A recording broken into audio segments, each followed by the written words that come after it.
तुम यहाँ क्या कर रही हो एलिफ? अब बोलो, देख लिया ऐसा? इस आदमी को सिर्फ तुम्हारी ही फिक्र है, हमारे बेटे की इससे कोई परवाह नहीं। तुम बताओ, तुम यहाँ क्या कर रहे हो? एलिफ ये क्या बकवास कर रही हो यार?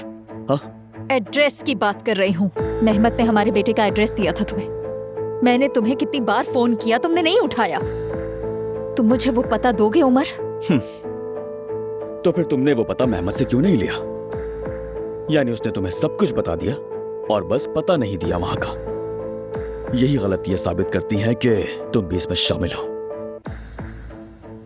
अच्छा बताओ मुझे, कितने पैसे दिए?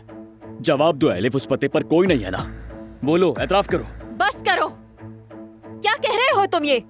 मेहमत ने मुझे कहा कि उसने सिर्फ पता तुम्हें दिया है, वो किसी और को पता देगा भी नहीं। तुम दोनों में कोई डील हुई है। देखो, तुम दोनों की दुश्मनी से मुझे कोई लेना देना नहीं है। मुझे बस मेरा बेटा वापस चाहिए और अब मैं कोई खेल नहीं खेल रही हूँ। एलिफ, ठीक है, अब बस करो, रुक जाओ।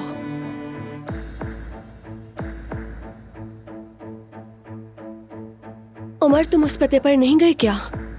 नहीं, मैं नहीं गया। क्यों? अभी तक क्यों नहीं गए उमर? मेरा बच्चा मुझे ढूंढकर वापस ला कर दो, या अगर नहीं ढूंढना तो पता दो मुझे, मैं खुद चली जाऊंगी। एलिफ, तुम ठीक हो? फिर ड्रामा शुरू। ठीक हो ना? अरे छोड़ दो यार, ड्रामा कर रही है। मैं जानता हूं तुम इस खेल में बराबर की शरीक हो एलिफ, मानना पड़ेगा। वाकई बहुत कमाल की एक्टिंग करती हो। तुम्हारी नफरत, तुम्हारा गुस्सा, बेहोश होना, सब कुछ कमाल का है एलिफ।